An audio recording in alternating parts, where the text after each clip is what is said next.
వాటిలో పాపం యొక్క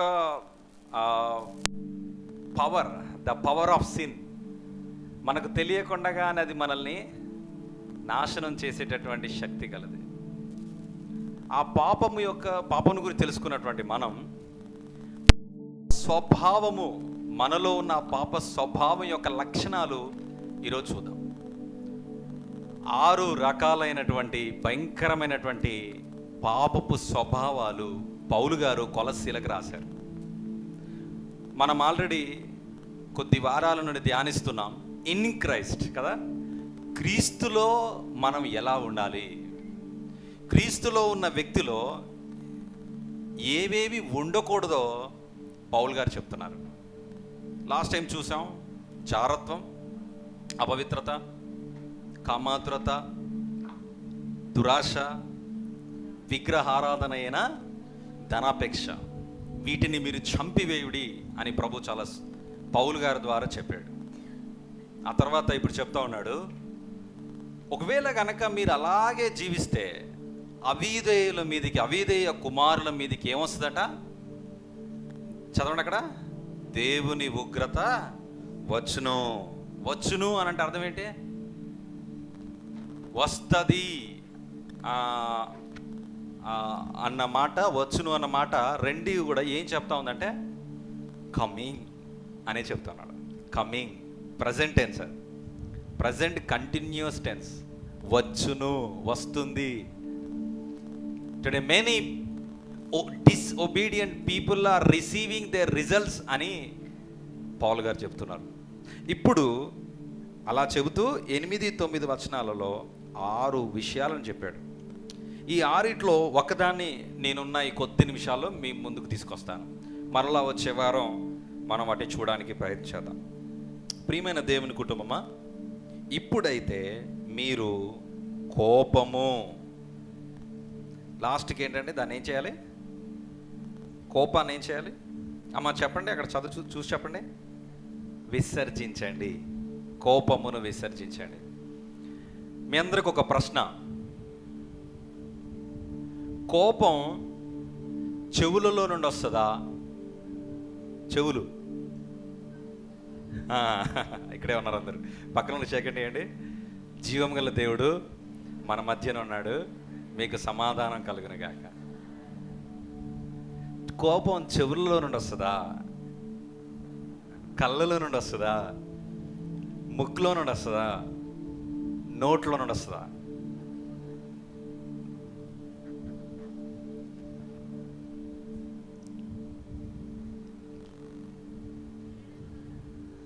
కోపం అబ్బబ్బబ్బబ్బా సూపర్. ఇవేవి కాదండి, హృదయంలో నుండి వస్తుంది. ఓ దొంగోడు దొరికినాడు. దొరికితే పోలీసు వాళ్ళు ఏం చేసినారంటే అరెస్ట్ చేసి ఇంకోసారి చేయకరా అంటే మళ్ళీ అదే తప్పు చేసినాడు. చేస్తే ఏం చేసినారంటే వాడిని సీరియస్గా వార్నింగ్ ఇచ్చి, ఒకసారి దొరికినావు చేయొద్దని చెప్పినాక మళ్ళీ ఎందుకు చేసావు? వాడు గమ్ముకుంటున్నాడు. అంటే వాని మనసులో ఏముందంటే నువ్వు వదిలేసి ఇంకో దొంగతనం చేస్తా అన్నట్టు. సో పోలీసు వాళ్ళు ఏం చేసినారంటే, అరే ఇదే చేతులతో కదా నువ్వు దొంగతనం చేసేది, సార్ మీ చేతులు నరికేద్దాం సార్. 2 చేతులు నరికేసారు. నెక్స్ట్ టైం మళ్ళా దొరికాడు, 2 చేతులు నరికేసినాయి కదరా, ఎట్లా చేసినావు దొంగతనం? సార్ వాడు కాళ్ళతో చేసిండు సార్ దొంగతనం.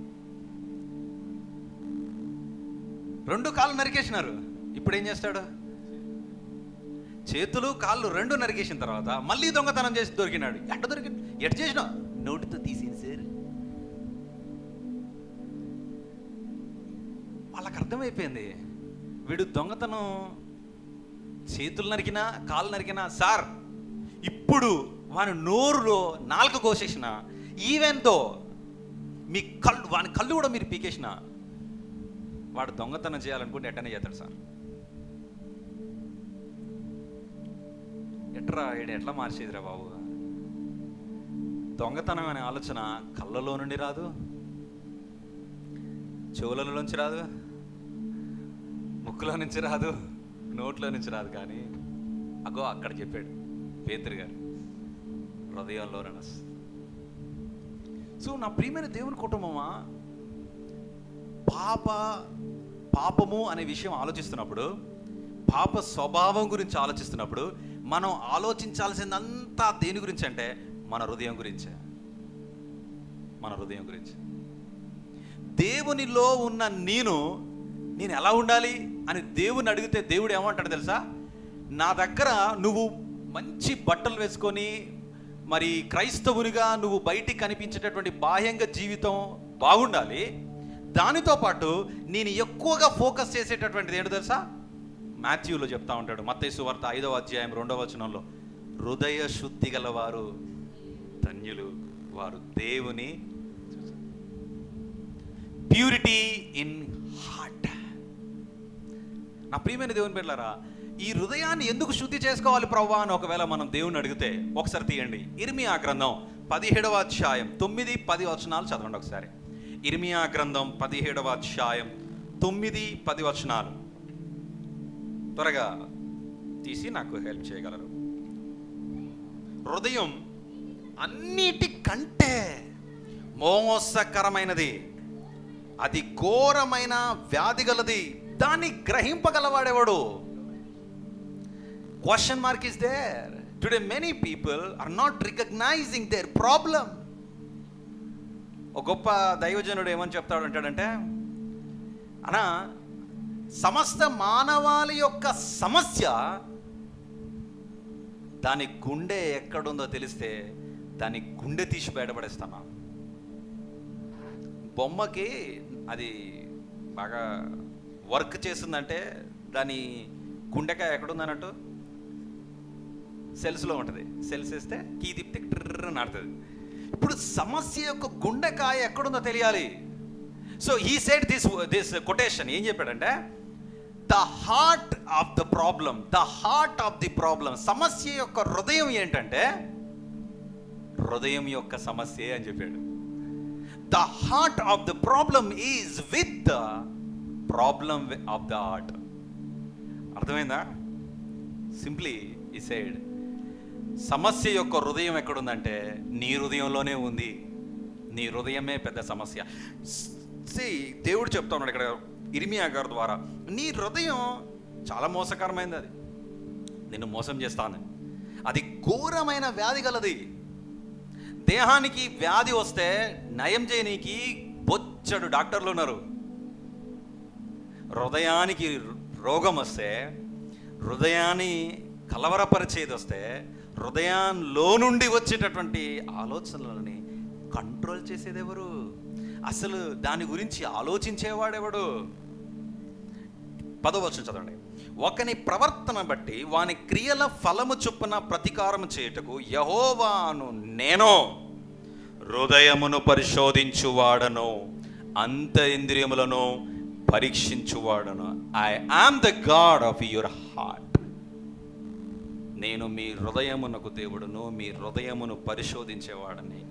ఇప్పుడు అందరూ ఇక్కడ కూర్చున్నాం, ఇప్పుడు మనం అందరం ఇక్కడ కూర్చున్నాం. నాకు మీరేం కనిపిస్తున్నారంటే, మీరు చక్కగా దూకొని వచ్చారు, చక్కటి లేడీస్, చక్కటి శారీస్, చక్కగా లక్షణంగా దేవుని బిడ్డలాగా ఉన్నారు. ఇటువైపు కూడా దేవుడిని అడుగుతాం, ప్రభువా మేము మీకు కనిపిస్తున్నామా ప్రభుడు? ఓ వచ్చాడు, సూపర్ కనిపిస్తున్నాం. ప్రభువా మేమేం డ్రెస్ చేసుకున్నాం ప్రభువా? అంత బాగుంది, అంత బాగానే ఉంది. ఇంకేం కనిపిస్తుంది ప్రభువా?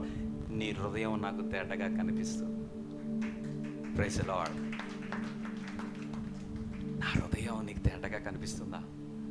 ఏమండి ఇప్పుడు ఈ మాట చెప్పిన తర్వాత మీలో ఎవరైనా సెట్ అయ్యారా కొంచెమైనా?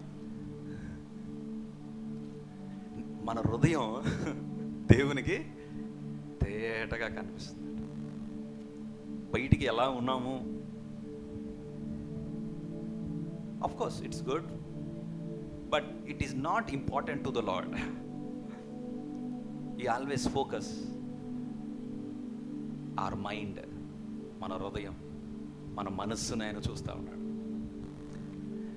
పౌల్ గారు ఇక్కడ ఈ వచనాలన్నీ మన హృదయంతో డిస్కస్ చేస్తున్నారు. అదే డీప్ కన్విక్షన్ అంటారు. అంటే డీప్ డిస్కషన్లోనే కన్విక్షన్ వస్తుంది.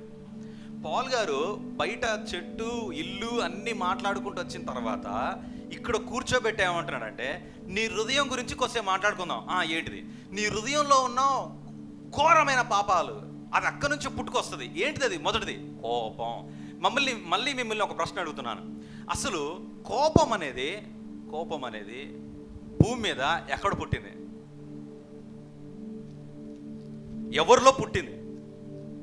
ఎక్కడ పుట్టింది? వా, కుట్రి చప్పట్లు.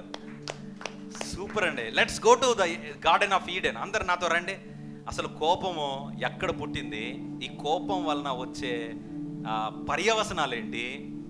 అవన్నీ చూడడానికి ప్రయత్నం చేద్దాం. అక్క దివ్యక్క చెప్పింది కయ్యూన్లో అని. సో ఎవరైనా చెప్తారా? బైబిల్ వర్స్ ఎవరైనా చెప్తారా? కయ్యూన్ గురించి చెప్పబడిన వచనాలు ఆదికాండం 4వ అధ్యాయం. రండి, అందరూ రండి. 4వ అధ్యాయం 3 నుండి 8 వచనాలు ఒకసారి తీయండి. ఈరోజు నా ప్రియమైన దేవుని బిడ్డలారా, మీలో కొంతమందికి బీపీ ఉన్నట్లయితే మీ బీపీకి మాత్ర ఏడ దొరుకుతుంది. ఈరోజు మీకు భవిష్యత్తులో కూడా బీపీ రావద్దని ఈరోజు ఈ వాక్యం ద్వారా దేవుడు మిమ్మల్ని నయం చేయాలనుకుంటున్నాడు. బీపీ ఒకటే నాయ గారు, మరి నాకు బీపీ లేదు కానీ బాగా కోపం ఉంది. నేనేమంటానంటే మీ ఇంట్లో వచ్చే ప్రతి సమస్యకి ఈరోజు ఈ వాక్యం ద్వారా చికిత్స దొరకబోతా ఉంది. ఈరోజు రాని వాళ్ళకి చెప్పండి, ఈ టాబ్లెట్ ఇల్లంగానే వాళ్ళకి వేయండి. Okay, let's read all together. Okay, let's read Genesis chapter 4 3 to 8. Can anybody read it please? కొంతకాలమైన తర్వాత కయీను పొలము పంటలో కొంత యెహోవాకు అర్పణగా తెచ్చాను. హేబేలు కూడా తన మందలో తొలుచూలున పుట్టిన వాటిలో క్రొవ్విన వాటిని కొన్ని తెచ్చాను. యెహోవా హేబేలును అతని అర్పణను లక్ష్య పెట్టెను, కయీనును అతని అర్పణను ఆయన లక్ష్య పెట్టలేదు. కాబట్టి కయీనుకు మిక్కిలి కోపం వచ్చి, అండర్లైన్ దట్ వర్డ్, అండర్లైన్ చేసుకోండి. కోపం వచ్చి అతడు తన ముఖము చిన్నబుచ్చుకొనగా యెహోవా కయీనుతో, నీకు కోపమేలనయ్యా, ముఖం చిన్నబుచ్చుకొని ఉన్నావేమి? నీవు సత్క్రియ చేసిన ఎడల తలనెత్తుకొనవా? సత్క్రియ చేయని ఎడల వాకిట పాపము పొంచి ఉండును, నీ ఎడల దానికి వాంఛ కలుగును, నీవు దానిని ఏలుదు అనెను. కయీను తన తమ్ముడైన హేబేలుతో మాటలాడెను. వారు పొలములో ఉన్నప్పుడు కయీను తన తమ్ముడైన హేబేలు మీద పడి అతనిని. What is the result of angry? కోపం వలన వచ్చిన ఫలితం ఏంటయ్యా అంటే, first murder as noticed there. మొట్టమొదటి మరణం అక్కడ రాయబడింది. Physical death of Abel by Cain. నా ప్రియమైన దేవుని బిడ్డలారా, కోపం ఎక్కడి నుంచి పుట్టుకొచ్చింది? మానవుని హృదయంలో, కయీను హృదయంలో పుట్టిన ఆ కోపానికి గల కారణాలు ఏంటి? ఆ హృదయంలో ఆ కోపం పుట్టగా వచ్చిన రిజల్ట్ ఏంటంటే మరణం. The Bible says about sin, Romans chapter 6 and 23. రోమాపత్రిక 6వ అధ్యాయం 23వ వచనం సెలవిస్తుంది, పాపం వలన వచ్చు జీతం మరణం. అసలు కయీనికి కోపం ఎందుకు వచ్చిందబ్బా? అసలు నా ప్రియమైన దేవుని సంగమ ఈరోజు ఆలోచన చేద్దాం. కయీను హేబేలు ఎవరు అని అంటే, దే ఆర్, చెప్పండి, బ్లడ్ రిలేటివ్ బ్రదర్స్. ఒకే కడుపులో నుండి వచ్చిన సహోదరులారు. వారిద్దరిలో ప్రవహిస్తున్న రక్తం ఒకరే, రక్త సంబంధికులు, అన్న తమ్ములు. ప్రియమైన దేవుని కుటుంబమా, అన్నదమ్ముల మధ్యలో కోపం ఎందుకు వచ్చింది? What is the reason? నా ప్రియమైన దేవుని బిడ్డలారా, లెట్స్ రీడ్. అసలు 4వ వచనం 2వ వచనం చూద్దాం. తర్వాత ఆమె అతని తమ్ముడు ఏబేలుని కనెను. ఏబేలు ఏం చేసేవాడట? గొర్రెల కాపరి. కయీను ఏం చేసేవాడంటే భూమిని సేద్యపరుచుకునేటటువంటి వాడు. ప్రియమైన దేవుని కుటుంబమా, వీరిద్దరూ కూడా ఆదాము అవ్వలకు అనుగ్రహించబడిన కుమారులు. ఒకరి తర్వాత ఒకరు పుట్టారు. First son is Cain, second son is Abel. కయీను ఏబేలు అన్నదమ్ములు. వీరిద్దరికీ పుట్టిన తర్వాత బాధ్యతలు ఇవ్వబడ్డాయి. మొదటివాడేమో భూమిని సేద్యపరచుటకు ఫార్మర్ అయ్యాడు, ఇంకొక అతనేమో షెపర్డ్ అయ్యాడు, గొర్రెలు కాచుకునేవాడయ్యాడు. పని ఏదైతే అయింది కానీ ఇద్దరు కూడా పనివంతులే. జాగ్రత్తగా విందాం. ఇద్దరూ పనివంతులే. కొంతకాలమైన తర్వాత కయీను పొలము పంటలో కొంత యెహోవాకు అర్పణగా తెచ్చాడు. వారిరువురికి నేర్పబడినది ఏంటి అనంటే ఆఫరింగ్ అనేది నేర్పబడింది. దేవుడిచ్చిన దాన్ని దేవునికి మనం తిరిగి ఇవ్వాలి. This is a gratitude towards God. దేవునికి కృతజ్ఞతలు చెల్లించేటటువంటి క్రియను ఆ తల్లిదండ్రులు వారికి నేర్పుతూ వచ్చారు. సో మొట్టమొదటిగా కుమారుడు పుట్టగానే హవ్వ దేవుణ్ణి ఆరాధించింది, దేవుణ్ణి కొనియాడింది.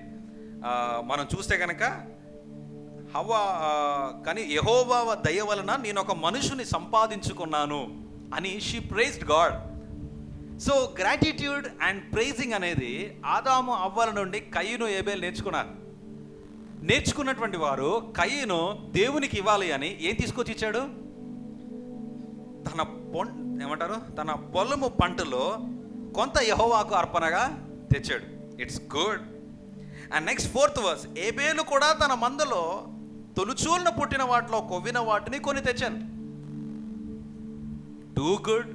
కయీను తెచ్చాడు, ఏబేలు కూడా తెచ్చాడు. బట్ ద థింగ్ ఈజ్, యెహోవా ఏబేలును అతని అర్పణను లక్ష్య పెట్టెను, కయీనును అతని అర్పణను ఆయన లక్ష్య పెట్టలేదు. వై? ఎందుకు లక్ష్య పెట్టలేదు? ప్రేమైన దేవుని పిల్లలు అందరు ఇక్కడే ఉన్నారా? కయీను ఏం తెచ్చాడు? అమ్మ చెప్పాలి మీరు అందరు. కయీను ఏం తెచ్చాడు? తన పొలము పంటలో కొంత తెచ్చాడు. ఏబేలు ఏం తెచ్చాడు? ఆ గొర్రెల మందలలో తొలిచూలు అంతేనా, గొర్రె పిల్లను తీసుకొచ్చి దేవునికి కానుకగా అర్పించాడు. దేవుడు అక్కడ చూస్తూ ఉన్నాడు వారి అర్పణలని. ఈ యాక్సెప్టెడ్, ఏబేలు యొక్క ఆఫరింగ్ని యాక్సెప్ట్ చేసిండు, కయీను యొక్క అర్పణను మాత్రం యాక్సెప్ట్ చేయలేదు. దేవుడికి పక్షపాతం ఎక్కువ.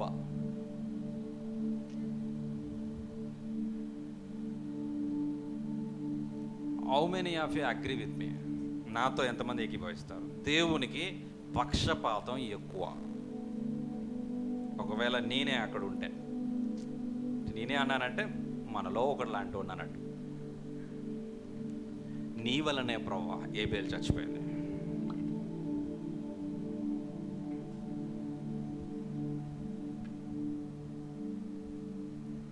తప్ప ఇద్దరిని యాక్సెప్ట్ చేయొచ్చు కదా. ఇంకా గట్టిగా అడగాలంటే నీ వల్లనే ప్రభువా అన్ని సమస్యలు. ఆ చెట్టు ఎందుకు పెట్టాలి, పండు ఎందుకు పెట్టాలి?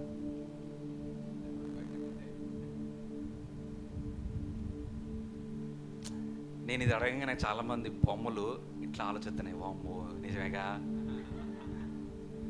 అమ్మా షారమ్మా, నీకు తెలుసా ఎప్పుడైనా ఈ విషయం? తెలుసా? ఏం తెలీదా? అయితే నువ్వు జాగ్రత్త వినాలి. నాకే లేదు చూడు, ఒక్కసారి ఆ కుర్చీ చేసుకుని ముందుకు రా. ఏం కాదు, ఆడ చల్లగా ఆలోచిస్తూ ఉంటుంది. నా బాధ ఏంటంటే చర్చిలోకి వచ్చాకన్నా చాలామంది నిద్ర వస్తుంది. అందుకే నేను గడికొకసారి పిలుస్తూ ఉంటా. నా బాధ ఏంటంటే దేవుడు యాక్సెప్ట్ చేస్తే పోలా కదా, యాక్సెప్ట్ చేస్తే బాగుండు కదా. ప్రభా నువ్వు ఏబేల్ని యాక్సెప్ట్ చేసినావు, కయీను కూడా యాక్సెప్ట్ చేస్తే అయిపో కదా. కయీనికి కోపం వచ్చేది కాదు కదా. ప్రభా ఎందుకు ఇలా చేసావు, నువ్వెందుకు యాక్సెప్ట్ చేయలేదు? Okay, let me give you one example. Okay, నేను నీకు ఒక ఎగ్జాంపుల్ చెప్తాను. ఏంటిది ప్రభా? చెప్పు, తొందర చెప్పు. నీకోసం నేను ఒక మంచి కేక్ తీసుకొచ్చా. సూపర్ ప్రభా, ఐ లవ్ యూ. నీకోసమే తెచ్చా. సూపర్ ప్రభా, నేనంటే నీకు ఇంత ఇష్టం, తినేసే కేక్ని. ఓకే ప్రభా తింటాను. వెయిట్ ఏంది ప్రభా, మంచిగా ఉందిగా కేక్, తినేస్తా. దాంట్లో తీసుకొచ్చేటప్పుడు నేనేం చేశానంటే నాకు తెలియకుండా జరిగిపోయింది. దాంట్లో కొంచెం అంటే ఎక్కడో పెట్టాను, ఎలుక వచ్చేసి దాని మీద ఇష్టిపోయింది. ఏం పోయింది? ఇషి. తెలుసుగా. అయినా కేక్ బాగానే ఉంటుంది, తినేసాయి. తింటారా ఎవరైనా? మీరు ఎంతమంది తింటారు? చేతులు ఎత్తారు. ఏమయ్య గారు ఏం మాట్లాడుతున్నావు నువ్వు పల్లెటూడు? ఏమట్ట కనబడుతున్నావు నీకు అసలు? మరి నువ్వే తినవు కదా. మంచి తేనె తీసుకొచ్చా, తాగమని చెప్పా. అందులో తాగే ముందు నాకెందుకో డౌట్ ఉంది, కొంచెం విషం చుక్క ఆ బాటిల్లో పోస్తుంటే ఇందులోనే ఉందేమో, కడగకుండా పోసిన. విషప్ బాటిల్, అది విషప్ బాటిల్, అందులో తేనె పోసా. 100% తేనె అందులోనే ఉంది, 100% తేనె పోసా. బట్ ఇట్ ఈజ్ ఏంటిది, పాయిజన్ బాక్స్. డ్రింక్ ఇట్ అని అంటే తాగుతారా? నీకు దండం, నేను తేనె తాగా నాకేమవుతు, వద్దే వద్దు. ఎట్లా యాక్సెప్ట్ చేయు? తేనె కదా నీకు ఇచ్చింది. అదేంటి ప్రభా, తేనె పోసావు కానీ విషపు బాటిల్లో పోసావు, అందులో విషం ఉంటుంది కదా, దానికి కొంచెం విషం వల్ల నేను చచ్చిపోతాను కదా, నన్ను చంపనీకే. నా ప్రియమైన దేవుని పెట్టారా, కయ్యని ఎందుకు రిజెక్ట్ చేసావు ప్రభా అని ఒకవేళ దేవుని అడిగితే దేవుడు ఏం చెప్తాడు? నువ్వేమైనా బైబిల్ రాసి పెట్టావా ప్రభా? రాసి పెట్టా, చాలా చోట్ల రాసి పెట్టా. చదవండి ఒకసారి. యోహాన్ రాసిన మొదటి పత్రిక 3వ అధ్యాయం 12వ వచనం. మనము కయీను వంటి వారమై ఉండరాదు, మనము కయీను వలె వారిమై ఉండరాదు. వాడు దుష్టుని సంబంధి అయి తన సహోదరుని చంపెను. వాడతనిని ఎందుకు చంపెను? తన క్రియలు చెడ్డవియు, తన సహోదరి క్రియలు నీతి గలవనై ఉండెను గనుకనే కదా. ఎందుకు చంపాడు? చంపడానికి ముందు తను తెలుసుకుందేంటి? తన క్రియలు చెడ్డవి, తన సహోదరుని క్రియలు నీతి అనే కదా. అంటే కయ్యను చేసింది బయటికి మంచిదే కదా సార్ అని అంటే చెప్పండి, మంచిదా? ఏమన్నా రాసింది? తన క్రియలు చెడ్డవి. బయటికి మంచిని చేసిండు కదా సార్. మంచిగా పంట పొలంలో కొంత తీసుకొచ్చి ఇచ్చినాడు, చేసింది మంచి పనేగా. But that is dirty to me. Why Lord, why? చూడండి ఏమంటున్నాడు 12వ వచనంలో, మనము కయ్యూని వంటి వారమే ఉండదు, వాడు దుష్టుని సంబంధియా. ఎలా? 10వ వచనం చదువుదాం. దీనిని బట్టి దేవుని పిల్లలెవరో అపవాది పిల్లలెవరో తేటపడును. నీతిని జరిగించని ప్రతి వాడును, తన సహోదరుని ప్రేమింపని వాడును దేవుని సంబంధులు కారు. ఇంకొక చోటకి వెళ్దాం. ఇంకొక చోట కూడా కయ్యూని గురించి చాలా చక్కగా రాయబడి, ఇక్కడ మనం నోట్ చేసుకోవాల్సింది ఏంటంటే తన క్రియలు చెడ్డవిగానే ఉన్నాయి దేవుని ఎదుట. నెక్స్ట్ యూదా పత్రికలో 1వ అధ్యాయం ఉంటుంది, 11వ వచనం చదివారు. అయ్యో వారికి శ్రమ, వారు కయ్యను నడిచిన మార్గమున నడిచిరి, వారికి శ్రమ. బహుమానం పొందవలని బిలాము నడిచిన తప్పు త్రోవలో ఆతురముగా పరిగెత్తిరి, వారికి శ్రమ. కోరహు చేసినట్లు తిరస్కారము చేసి నశించిరి, వారికి శ్రమ. హెబ్రీలకు రాసిన పత్రిక 11వ అధ్యాయం 4వ వచనం చదవండి. విశ్వాసమును బట్టి హేబేలు కయీను కంటే శ్రేష్టమైన బలి దేవునికి అర్పించను. అసలు ఏంటండి డిఫరెన్స్ ఏంటండి అని చూస్తే, కయీను యొక్క క్రియలు చెడ్డవిగా ఉన్నాయి, కయీను మార్గములు చెడ్డవిగా ఉన్నాయి, కయీను అర్పించిన అర్పణలో కూడా శ్రేష్టమైనది లేదు. ఎలా జడ్జిమెంట్ చేసావు ప్రభా నువ్వు? బయటికి ఇద్దరు మంచిని తెచ్చినారు కదా, ఎలా జడ్జిమెంట్ చేసావు చెప్పండి. ఇప్పుడు ఎలా జడ్జ్ చేశాడో మీరు చెప్పండి. మొదట్లోనే మాట్లాడుకున్నాగా, చెప్పండి అందరూ, మీరు ఉదయం చేసుకోండి. దేవుడు మన చేతులతో చేసే క్రియలను మాత్రమే కాదు, మన హృదయాన్ని చూస్తాడు.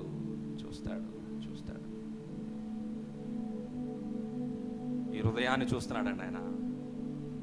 చేతుల ద్వారా తీసుకొచ్చే అర్పణలు చూస్తూ మురిసిపోయేవాడు కాదు నా దేవుడు.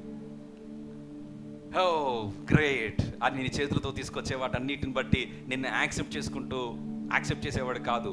ఒకవేళ అలా యాక్సెప్ట్ చేసుకుంటూ పోతే ఒకనొకడు ఇలా చేతులు పెట్టేసి బయటకు వచ్చి ఏమంటారు తెలుసా? దేవుడు ఎంత తెలియదు కూడా తెలుసారా, నేను బయట ఏ రీతిగా సంపాదించానో ఆయనకు తెలియదు, ఏ రీతిగా నేను చేశానో నాకు తెలియదు, బట్ నేను ఇచ్చింది ఆయన తీసేసుకున్నాడు, నన్ను ఆయన యాక్సెప్ట్ చేశాడు. ఇస్ ఇట్ అనరా ఖచ్చితంగా అంటారు. Hour God is Holi God. నీవు నేను ఆరాధిస్తున్న నా దేవుడు, నా ప్రియమైన తమ్ముడు, చెల్లి, అన్న, అక్క, ప్రియమైన దేవుని పెట్టారా, నీ హృదయానికి నా హృదయానికి ఆయన దేవుడు. He can see our inner heart, he can search. ఆయన పరిశోధిస్తాడు. కయీను వస్తున్నాడు, ఏబేలు వస్తున్నాడు. కయీను హృదయం దేవునికి దుష్టత్వంతో కనిపిస్తుంది. కయీను హృదయం దేవునికి యాక్సెప్టబుల్గా కనిపించట్లేదు. కయీను హృదయం ఏదో ఇవ్వాలే అనుకుంటూ దేవుని దగ్గరికి కృతజ్ఞత హృదయంతో రాలేదు. ఏబేలు మాత్రం తన అర్పణలో దేవుని కనిపించిందేమో. నువ్వు చూసావా పాస్టర్ గారు అంటే, I didn't see, God didn't mention. దేవుడు ఇక్కడ మెన్షన్ చేయలేదు ఆయన హృదయం ఎలా కనిపించిందో, బట్ గాడ్ చూశాడు. దేవుడు చూశాడు హేబేలు హృదయాన్ని. హేబేలు హృదయంలో విశ్వాసమును చూశాడు. హెబ్రీ 11:4 ప్రకారం హేబేలు విశ్వాసమును బట్టి హేబేలు కయీను కంటే శ్రేష్టమైన బలిని అర్పించెను. ప్రియమైన దేవుని బిడ్డలారా, ఎప్పుడు ఒక మనిషికి కోపం వచ్చింది, దేవునికి ఇష్టం లేని పని చేసినప్పుడు. నౌ ద యాంగ్రీ యొక్క మూలం, రూట్ కాజ్ ఎక్కడుందంటే, అసలు ఒక మనిషి కోపం ఎప్పుడు వస్తుంది, ఒక రూట్ కాజ్ ఏంటిదనంటే దేవునికి వ్యతిరేకంగా ఉన్నప్పుడు. అంటే అర్థం ఏంటి? కోపం అనేది పాపము యొక్క స్వభావం యొక్క లక్షణం. పాప స్వభావం యొక్క లక్షణం దేవునికి. అందుకే అంటున్నాడు, నువ్వు సత్క్రియ చేసిన వాడల్లా తలెత్తుకొనవా? ఎందుకు తలదించుకొని ఉన్నావు? ఆ మూతేంది, ముక్కేంది అట్టు పెట్టినావు? Same like this. దేవుడు అట్లే అడుగుతున్నాడు కయ్యని. చదవండి అక్కడ. ఏమయ్యా చిన్నబుచ్చుకున్నావు, మూతి ముక్కు చిన్నగా చేసుకున్నావు, కోపంతో రగిలిపోతున్నావు, నీ ఫేస్ అంతా రెడ్ కనిపిస్తుంది. అడుగుతున్నా, కోపం ఎందుకు నీకు? నీవు సత్క్రియ చేస్తే తలెత్తుకోవా? అంటే నీకు తెలుసు నువ్వు చేసింది అంటే అర్పించడం మంచి పని కాదా అండి? బాబు, నువ్వు అర్పించే పని మంచి పనే, కానీ నువ్వు ఏ హృదయంతో తీసుకొచ్చావు? Your heart is displayed. దేవుని ఎదుట డిస్ప్లే అయింది. దేవుని ఎదుట మన హృదయం డిస్ప్లే అవుతుంది. మన హృదయం ఎలా, ఎప్పుడు, ఏ రీతిగా ఉంటుందో అంతా డిస్ప్లే అవుతుంది. నువ్వు మనసులో ఏమనుకున్నావో ఇప్పుడు కనిపిస్తుంది. నువ్వు సత్క్రియ చేస్తే తలెత్తుకున్నావా? సత్క్రియ చేయనివాడల్లా, నువ్వు సత్క్రియ చేయనివాడల్లా నీ వాకిట పాపం పొంచి ఉంది. అది నిన్ను క్రాచింగ్, అది నిన్ను హత్తుకోవడానికి రెడీగా ఉంది. నీ యొడల దానికి వాంఛ కలుగును, నీ మీద కోరిక పుడుతుంది పాపానికి. ఎందుకంటే దానికి ఇష్టమైన పని చేస్తున్నావు కదూ. అది నీవు దానిని ఏలుదువు. నా ప్రియమైన దేవుని బిడ్డలారా, మనిషి జీవితంలో కోపం పుట్టిన స్థలములోకి వెళ్ళి చూస్తున్నాం. దేవునికి వ్యతిరేకంగా చేసిన తప్పును బట్టి మనిషిలో కోపం వచ్చింది. ఆ కోపం పాపము యొక్క స్వభావములో నుండి వచ్చింది. అందుకే యాకోబు పత్రిక చదవండి ఒకసారి. యాకోబు పత్రిక 1వ అధ్యాయం 19 నుండి 20 వచనాలు ఒకసారి చూడండి. 20వ వచనం ఒకసారి చదవండి. యాకోబు పత్రిక 1వ అధ్యాయం 20వ వచనం. ఎందుకనగా నరుని కోపము దేవుని నీతిని నెరవేర్చదు. ఇంకా పైన అంటాడు, కోపపడుడు కానీ పాపం చేయకుడే. చదవండి ఒకసారి 19వ వచనం చదవండి. నా ప్రియ సహోదరులారా, ఈ సంగతి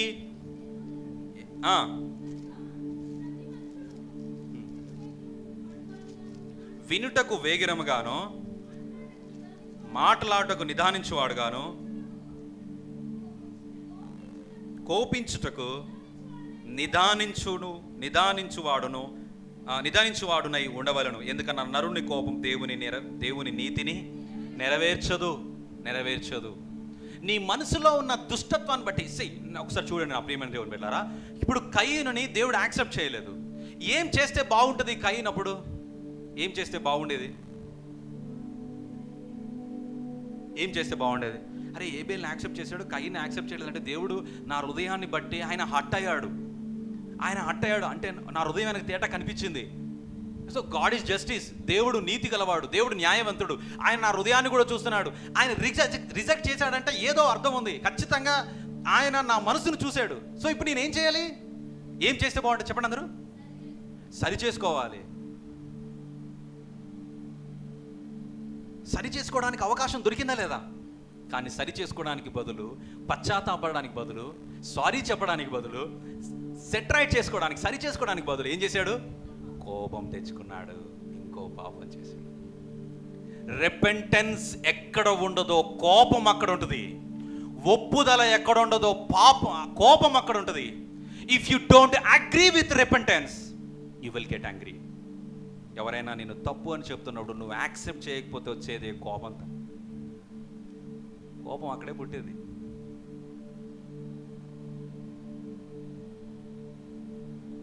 ఆదిలాబాద్ దగ్గర ఒక కుర్రోడు వాళ్ళ నాయన రోకల్ బండతో కొట్టి చంపాడు. రోకల్ బండతో కొట్టి చంపిండు. ఎందుకు చంపినవరా అని పోలీసులు అడిగితే, తాగొచ్చినందుకు. ఎందుకు తాగినవరా అని అడిగిండు. తాగిన మత్తులో కొట్టి చంపిన.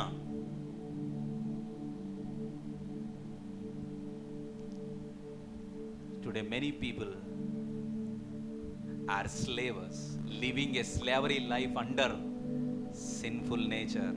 పాపం యొక్క స్వభావము కింద బానిసలుగా బతుకుతూ, ఆ బానిసలు ఏం చేస్తున్నారంటే పాపానికి అమ్ముడిపోయి శరీర సంబంధులుగా చంపుతుర్రు,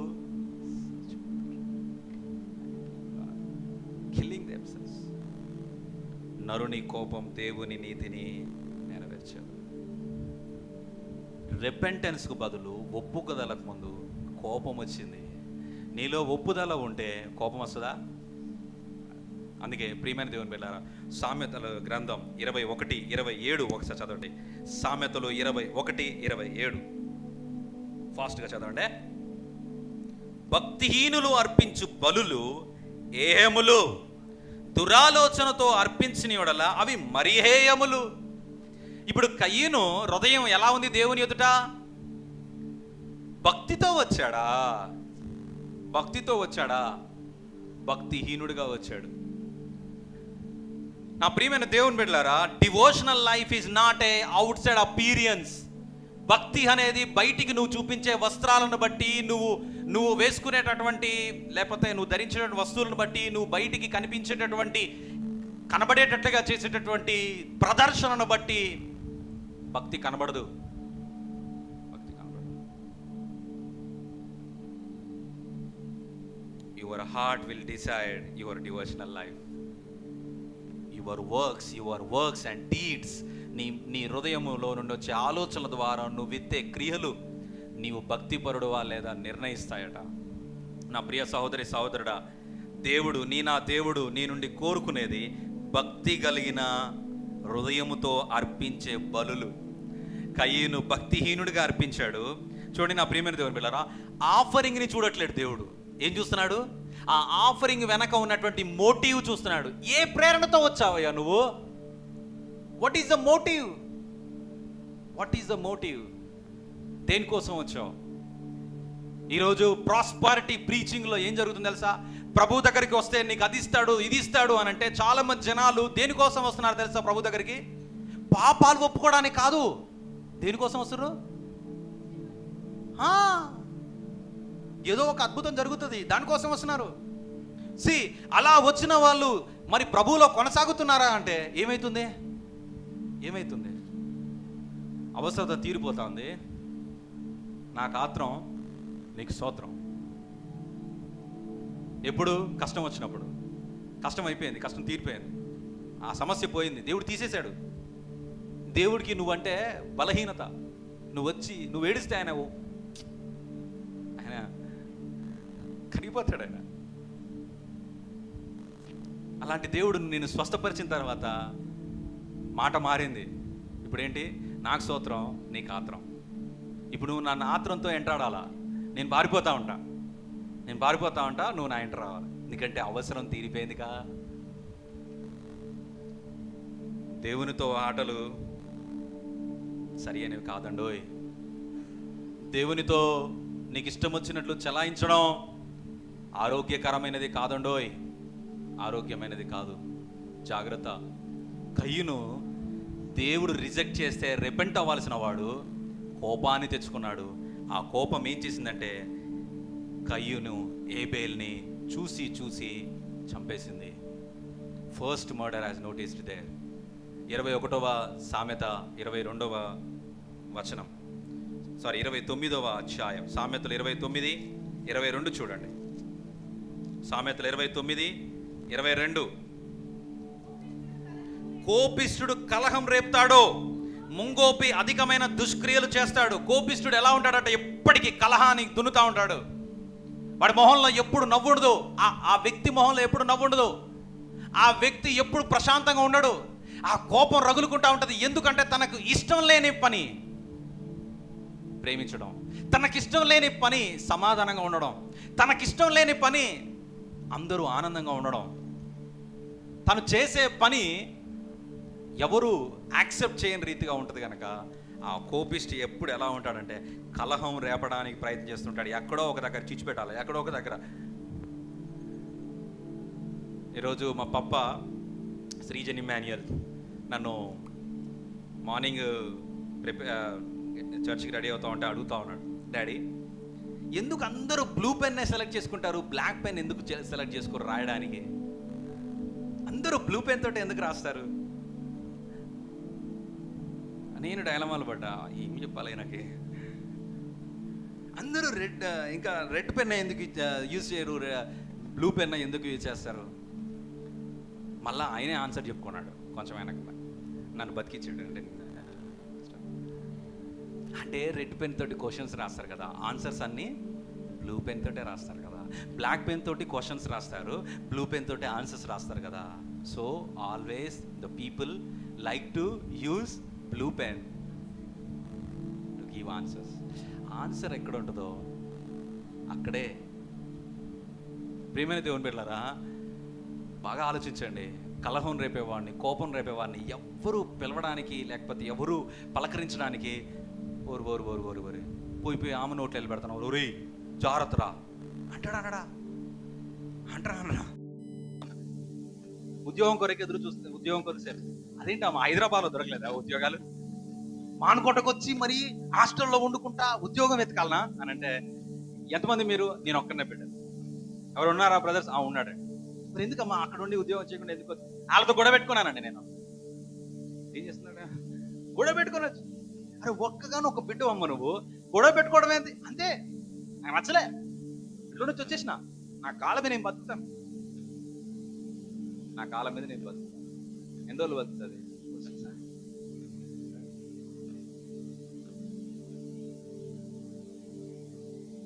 కోపం ఏం చేస్తుంది? కలహాలను సృష్టిస్తుంది. కలహాలు ఏం చేస్తాయి? కలిమిని చెడగొడతాయి. కలిమి ఉండదు అక్కడ, చెలిమి ఉండదు. ఎప్పుడు బగ అనేటటువంటి మనసులు దేవుని చిత్తాన్ని నెరవేర్చలేవు, దేవుని నీతిని. ప్రియమైన దేవుని పిల్లలు, ఈరోజు ఒక్కసారి ఆలోచించండి. నీ కోపం ద్వారా నీ సహోదరుని దూరం చేసుకున్నావేమో, నీ కోపం ద్వారా నీ తల్లిని తండ్రిని ద్వేషిస్తున్నావేమో, నీ కోపం ద్వారా నీ భర్తతో నువ్వు సమాధానం ఉండలేకపోతున్నావేమో, నీ కోపం ద్వారా నీ భార్యతో నువ్వు సమాధానం ఉండలేకపోతున్నావేమో, నీ కోపం ద్వారా పిల్లల్ని నువ్వు సరిగ్గా చూసుకోలేకపోతున్నావేమో, నీ కోపం ద్వారా అల్టిమేట్ గా బంధుత్వాలన్నీ, సంబంధాలన్నీ పాడు చేసుకుంటున్నావేమో. నీ కోపం ద్వారా ఇంకొక నష్టం జరుగుతుంది. ఏంటి తెలుసా? నీ ద్వారా దేవునికి మహిమ రావట్లే, దేవుని పని జరగట్లే. నీ కోపం దేవుని నీతిని నెరవేర్చడం లేదు. కయ్యూను ఏం చేశాడు? ఏబేల్ని చంపాడు. సొంత తమ్ముడిని ఎట్టా చంపినావన్నా? నా కోపం ఏం చేసినో అర్థం కాలే, చంపేసి ఏం చేసిండు? ఏం తెలవనట్టు వచ్చి మళ్ళీ పొలం పనులు చేసుకుంటే దేవుడే అడిగిండు, కయీన్ ఏం చేసావు? చదవండి ఒకసారి అక్కడ ఈ మాట చెప్పి ప్రార్థన చేస్తాను. 4వ అధ్యాయం 9వ వచనం. యెహోవా నీ తమ్ముడైన ఏబేలు ఎక్కడున్నాడని కయీనుని అడగగా అతడు, నేనెరుగను, నా తమ్మునికి నేనేమైనా కావలివాడనా? మనోడు కోపం ఇంకా సలహర్లే, అంతేనా?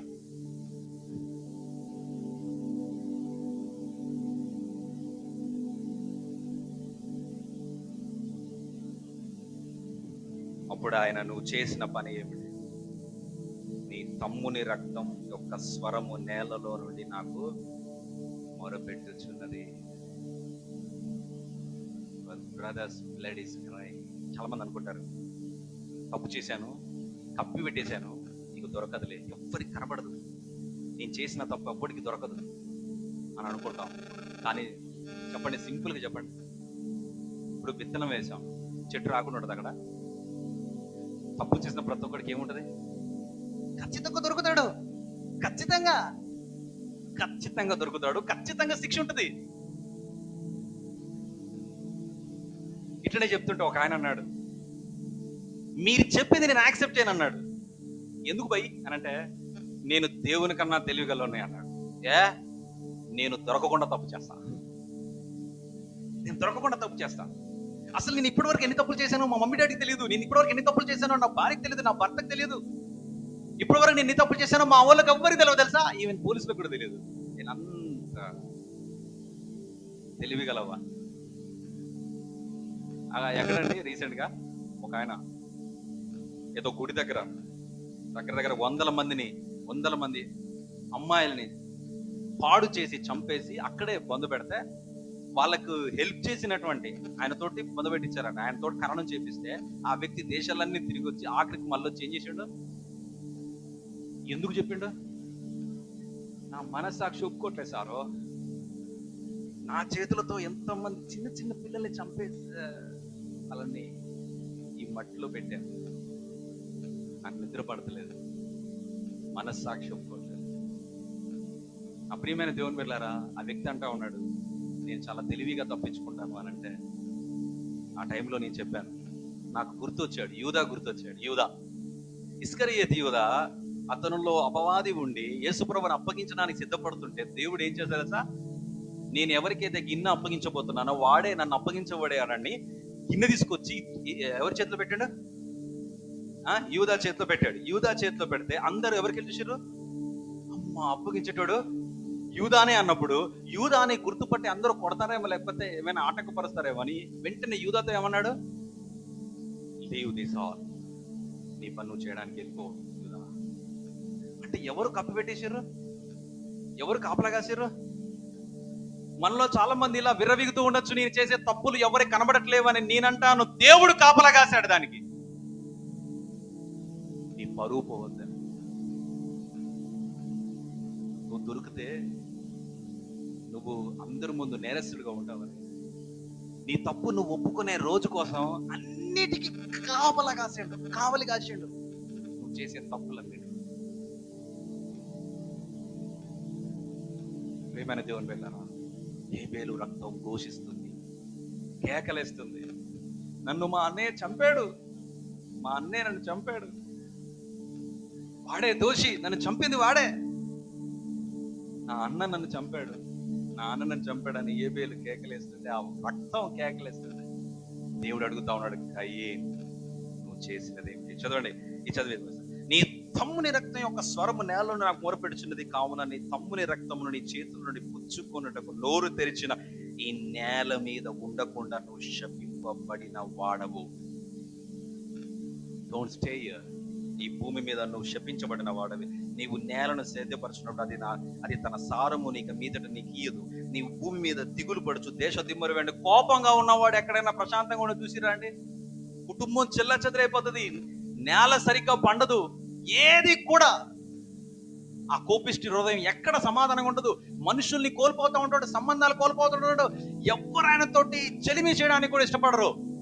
సంపాదన ఉండదు, అన్ని కష్టాలే, అన్ని నష్టాలే ఉంటాయి. చూస్తే ముక్కు మీద మోరుడు కోపం.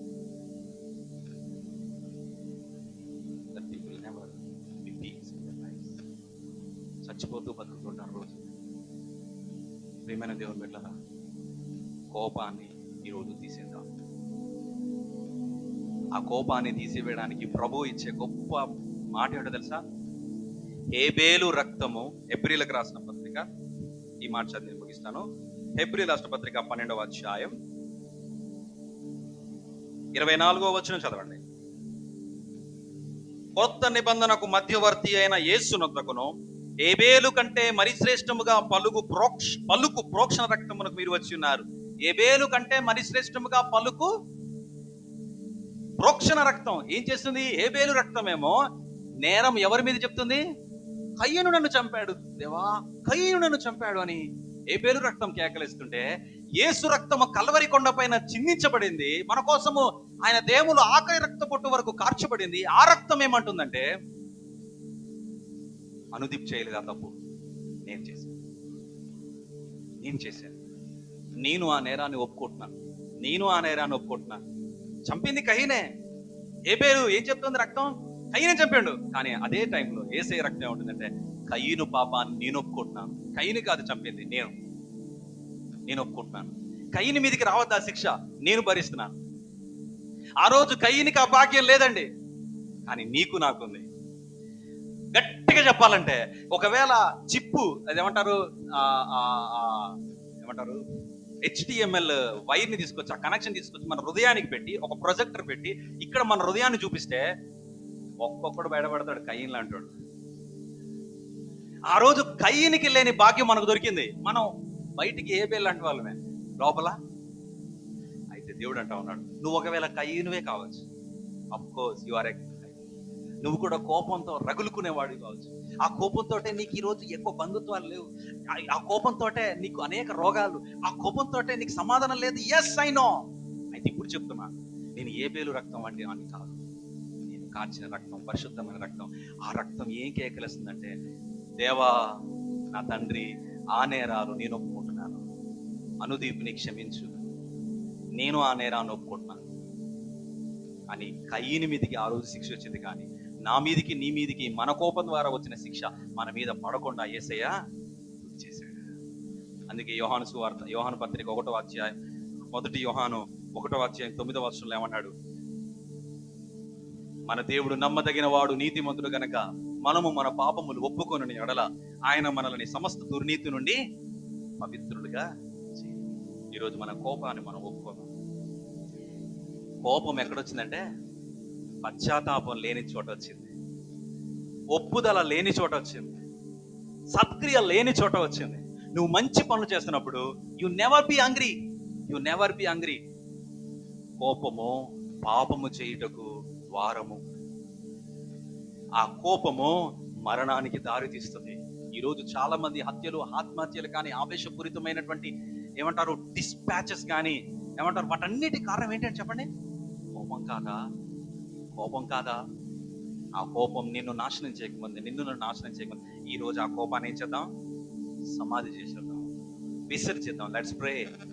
యేసయ్య రక్తం మన యందులో ఘోషిస్తా ఉంది, యేసయ్య రక్తం మనతో మాట్లాడుతూ ఉంది. నీ కోపాన్ని విసర్జించు. కయ్యను వలె దుష్టత్వంతో నువ్వు ఉండకూడదు. కయ్యను వలె దుష్టుని యొక్క పిల్లవాడిగా నువ్వు ఉండకూడదు. అపవాది పిల్లవాడిగా ఉండకూడదు. అపవాది పిల్లలుగా మనం ఉండకూడదు. ప్లీజ్, మీకు ఇష్టమైతే మోకాళ్ళ మీదకి రండి. ఒక్క చిన్న ప్రేయర్ అంతే. మనం అడిగే ఆ ప్రార్థన దేవుడు హృదయాన్ని చూస్తున్నాడు. మన హృదయాన్ని చూస్తున్నాడు. మీరైతే మోకాళ్ళ మీదకి వచ్చి, ఎస్ ప్రభువా, నా కోపం వల్లనే చాలాసార్లు నేను నష్టపోయాను. నా కోపం వల్లనే నేను చాలాసార్లు అనేకుల్ని, నా ముందున్న వారిని, నా కుటుంబీకులు నేను బాధపరిచాను.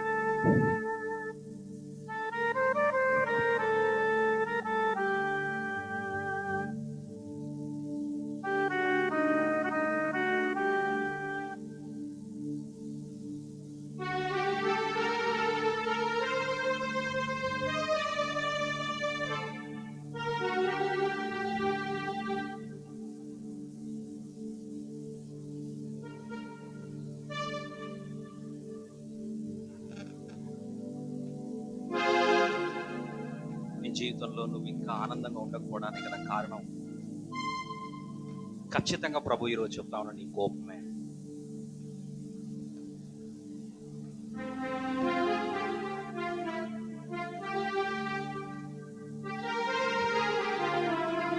మన మనస్సుని దేవుని వాక్యంతో నిలబెట్టుకుంటున్నప్పుడు, మన నోటిని నిదానించి ఆలోచిస్తున్నప్పుడు, వినుటకు వేగిరముగాను మాటలాడుటకు నిదానించి ఉన్నప్పుడు నువ్వు కోపాన్ని జయిస్తావు. You just listen, you just listen. వినుటకు వేగిరంగా ఉన్నాం, తొందరపడితే వచ్చేది కోపమే. నా ప్రియమైన దేవుని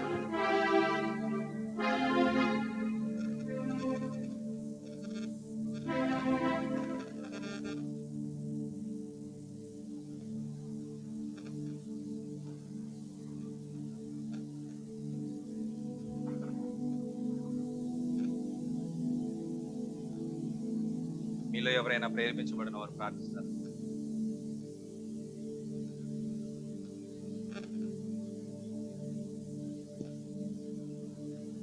నమ్మకమైన ప్రభువా, దయగల మా తండ్రి, మీ పాదంలో కొందరములు స్తోత్రములు